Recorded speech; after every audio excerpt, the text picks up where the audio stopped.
So one mistake that a lot of people make is that they come into relationships with their mask on fully and want you to earn meeting the real self. And so what happens is when you present the mask and that person loves the mask, internal dialogue becomes, I don't feel loved by this person. This person doesn't love me. They don't hold themselves accountable to say, did I give them the real self to love, or did I introduce them to my mask and that's who they love? So as an example, if a man leads with money and that's his mask, right? His superficial mask of being able to provide financially, he's leading with that, and a woman continues to take and consume, he feels used. But he led with money, right? And so if a woman leads with sex and a man never takes her anywhere really nice, it is because she led with the mask around utilizing her body in order to get attention, affection, and time. And so he continues to treat her like that.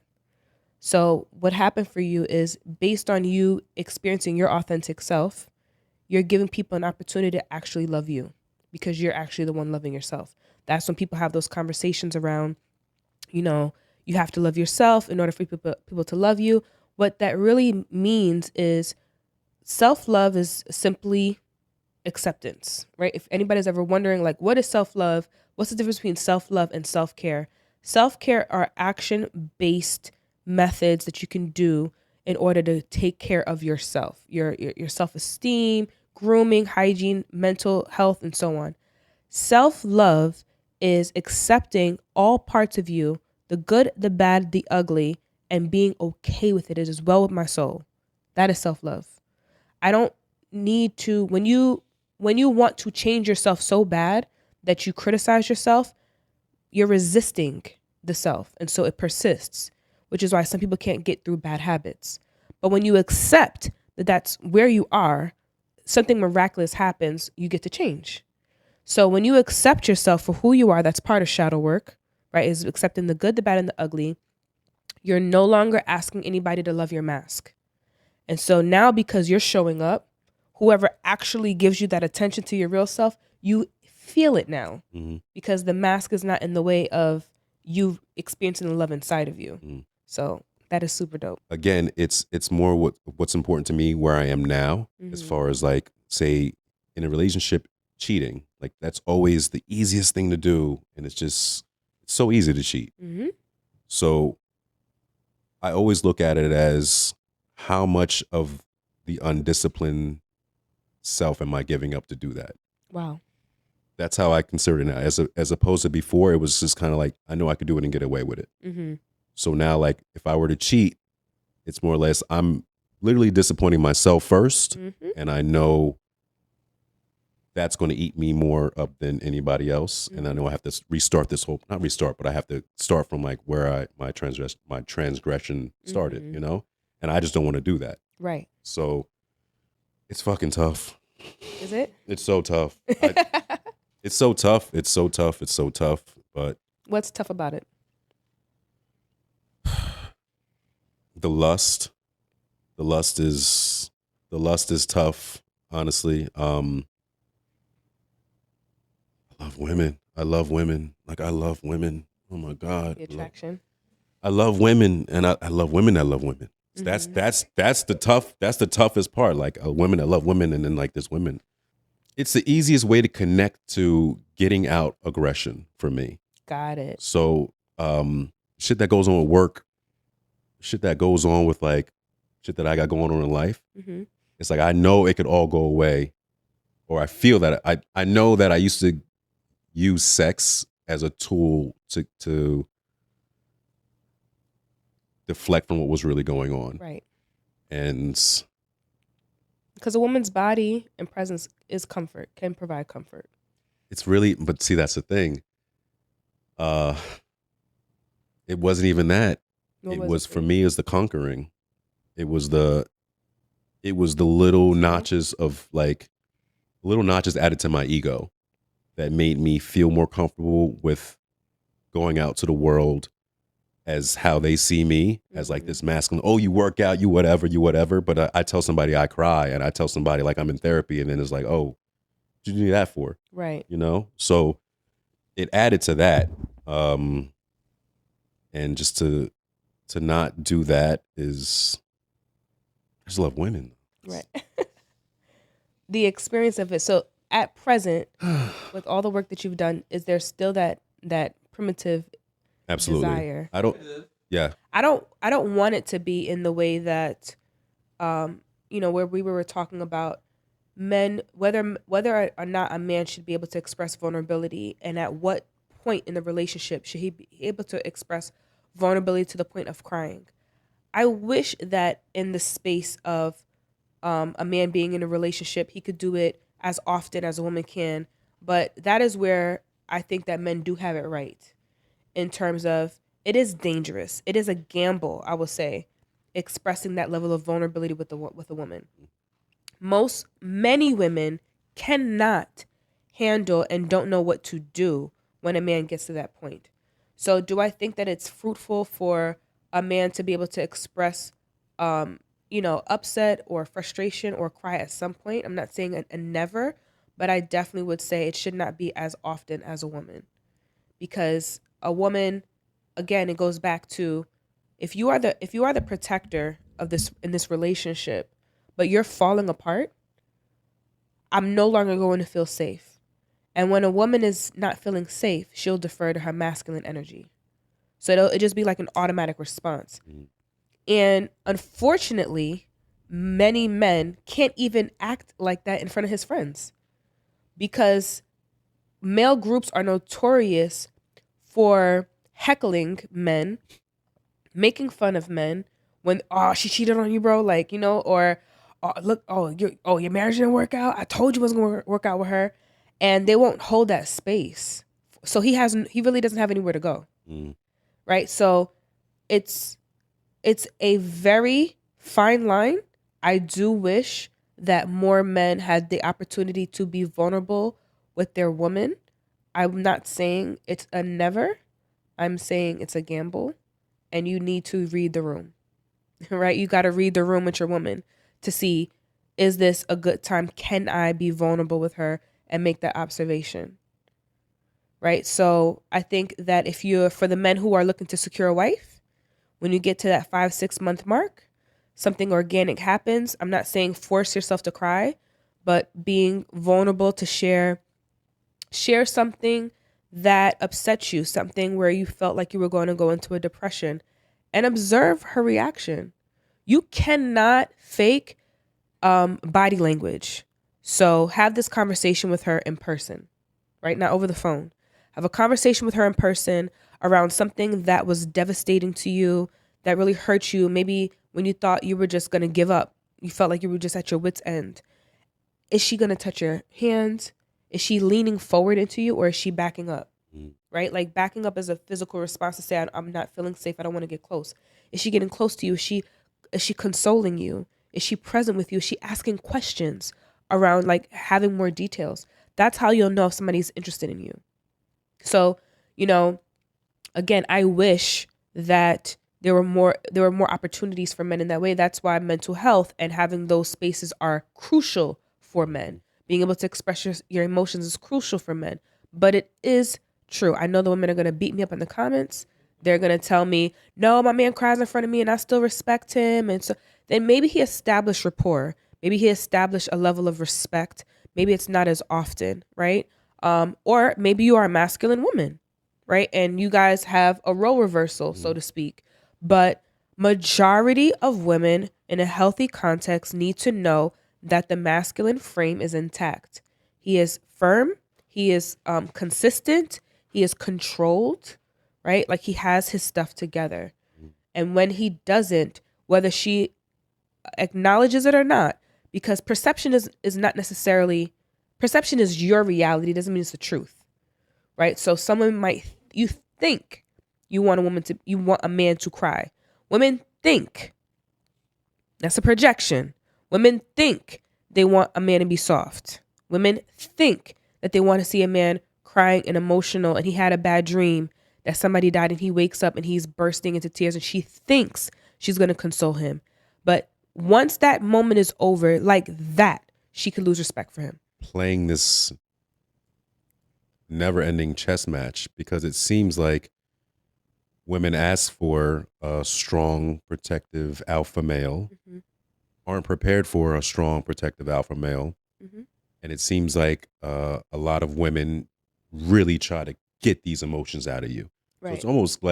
it's almost as if they're playing a game to kind of like kind of strip you in a sense. Like I want to be able to break you down in my own way to see if I respect you. Right. And for a man, we're saying we want a safe space. Right. So it's almost like we're speaking two different languages. Yeah. That's a good And point.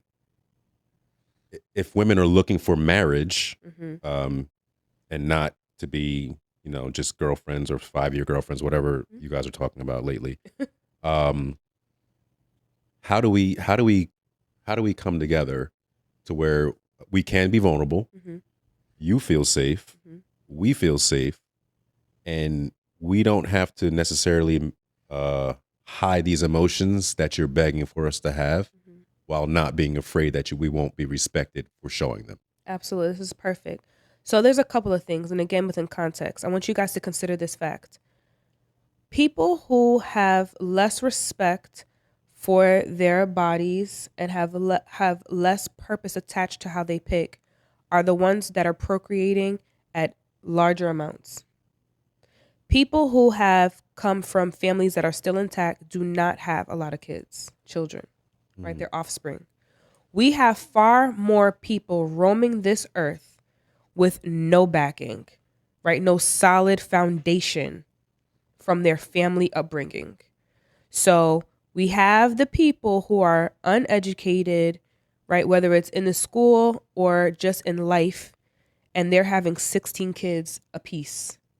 And then you have other people who are focusing on their healing journeys. They're educated, whether that's educating yourself through life, through experiences, business, or formal education of some form, who are having 1 to 2 kids. These people who are having these 16 kids are not rearing them, they're not raising them, and now they are in their 30s. We talking crack, like the crack babies are growing, y'all, and they walk among us, and they act healthy, and they look healthy, they speak well, right? They're well dressed, they make 6 figures that come from this, right? And we all know we have to stop playing like we don't know that your childhood can impact your adulthood. Mm-hmm. And there are droves of them walking among us looking very regular, right? When the crack epidemic hit and they didn't know the consequences, they had no clue that these babies that were on. So, this is what the crack, for those who don't know what the crack epidemic is, and what I'm meaning to say by this is that there were people who started to get on crack cocaine, right? Instead of taking the line, they took a rock and they were smoking this rock. And what happened was is that people started to have sex in order to support their habit, right? To be able to support their habit, and they started to have children. I mean, baby after baby after baby, broken home after broken home. We're talking about in the 80s. The 80s babies are grown. The 80s babies are in their 30s and 40s. Mm. The crack epidemic wasn't something that happened the moment they ingested the crack that it showed the fruit of the demise of our people. This is something that happened over time, and they've been observing it decade after decade after decade. And so what happened was is that when these crack babies were born, some of them are very successful. And I'm not saying that it's just the crack babies, and I'm not trying to shame people who are coming from a family where there were drugs involved. The point in what I'm saying, and when I'm being slightly facetious when I'm saying this, is that there are people who come from family structures where they are lacking in mental stability, albeit drugs or some other form of abuse. And these people who don't necessarily work on their mental health and their physical health, right, are having children by the dozens. There's just more of them. And people who are conscious of their purpose and intentional with their seed, who are not spreading it all over the place, who are not just birthing babies by anyone, are having 1 to 2 kids apiece, 3 at maximum, right? There's just less who are coming from a generational foundation of health, physical, mental, spiritual, emotional health. So if you feel like the dating game and the dating scene is hard, It's because it is. It is hard. It is harder. It is harder to come from and find someone that has a strong family backing, which I've already mentioned the intergenerational implication of having a person who is coming from a, a concentric degrees of separation between access to resources, including understanding building wealth. So if you're here, you have access to your mom and dad, you have access to your aunts and uncles, you have access to your grandparents. And this concentric circle helps you remain focused, bullseye on your goals, your purpose, because you're just coming from years of wisdom but we are now having people who are all starting from scratch. Those 16 babies that came from that family that's mentally unwell, every single one of those kids are starting from scratch. 16 people starting from scratch, creating more babies, 8, 9, 10, doing the same thing, and they walk among us. They're dating. They're getting married. They are in the schools. They are teachers. They have their professions. They're making 6 figures in IT. You can't tell just by looking at them for face value, like you can observe someone who might be on drugs, right? When you recognize the crack epidemic, they had a certain look. You can look at somebody's jaw, that jaw keep moving, you know you was on something, right? You start looking at how they talk, start clicking, right? You're like, oh my goodness, they must have had a past. You cannot make those inferences now in that same way. It's just not as a parent, which is why you must vet and verify so that you can discern whether or not, even if your parents, even if you don't have that foundation, what is your purpose? Do you know who you are? Do you know what you're about? Do you know what pains you? Do you know what your focus is on? Where do you see yourself in 5 years? Where is your tangible plan? I don't think that women should ask men, do you love me? I think she should ask him, what is your plan? So that she knows, can I find myself in this? How are you executing this plan, right? So as an example, my sister, her husband, he has his business and he has his 9 to 5. And she reformalized and rejiggered his entire business. They're doing excellent because she utilized her strengths. She's anal, type A. What's up, Tasha? I love you. She's type A, right? And she took her strengths and she was able to take his business that was already successful and she just amplified it and made it better. Right? They made it better to where they're creating generational wealth in their family. Right? So these things are important, but she found a way to make herself useful in a purpose he already had that predated her. He wasn't looking for her to help him identify his purpose. So this is for my 30s, because there are some people who are blessed and they meet the love of their life at like 16, 17, 18 years old. And it's legitimate. Like that's the love of their life and they have longevity. There are people that exist like that, far and few in between, but it exists. These are for the 30s. You're in your 30s, right? You're dating in your 30s. You cannot date like you're in your 20s. You cannot date like a teenager anymore.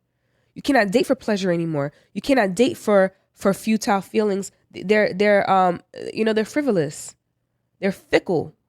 You can't date like that anymore. When you're in your 30s and up, that's the audience, right? If you're in your 30s and up, you must date for purpose. And that requires this of a woman. It requires a woman. So if a man understands his purpose, it requires a woman to understand her impact and her influence, right? So a woman has to understand and she has to have victory over her emotions when you're in your 30s. A woman can have victory over her emotions. So when you hear me say that, how do you imagine that looking? I honestly imagine it looking like a logical male. So I actually have a friend who is a logical male. Okay. She's a relationship coach too. Shout outs to Align with Allison. But she is an example of a woman who has victory over her emotions. However, here's the thing. Logic and emotions are not the same. So victory over your emotions doesn't mean logic. Okay. Victory over your emotions means you have emotional regulation capacity. I get that. Right. But that exists? Absolutely. Absolutely. So, as a relationship coach, just a little bit of a background around even how I even really came into this field. I was married to my high school sweetheart, and it was a toxic relationship, and I didn't know that it was a toxic relationship. And I also grew up, I'm Haitian American. and Christian. So I grew up very sheltered. So some of his behaviors that were unhealthy, I saw it as an opportunity to introduce Christ to him. I saw it as an opportunity to help him, which in today's time, that would be me trying to save him. But I didn't know that's what I was trying to do. So in the process of me trying to save him or help him or introduce Christ to him, I ended up hurting myself, right? Because he didn't mean to do the things that he was doing, right? If he knew the things that he was doing was going to hurt me in the way that it did, he would have never done it. I don't think that he was at all evil, but he was just doing what he knew. I didn't know that if I stayed in an environment like that, an unhealthy environment like that, that I would lose myself. That's exactly what happened. I was unrecognizable. So when we separated and I came back to my family and my friends because I was isolated from them for some time. So I came back to my family as a friend and everybody kept saying the same thing. What happened to you? That's the only way I knew that something was wrong. Because in my mind, I thought I was myself to some degree, just maybe matured. But to my friends and family, something had happened. Something devastating had happened and they kept asking me what happened. I really genuinely didn't know. And I have a master's degree in social work.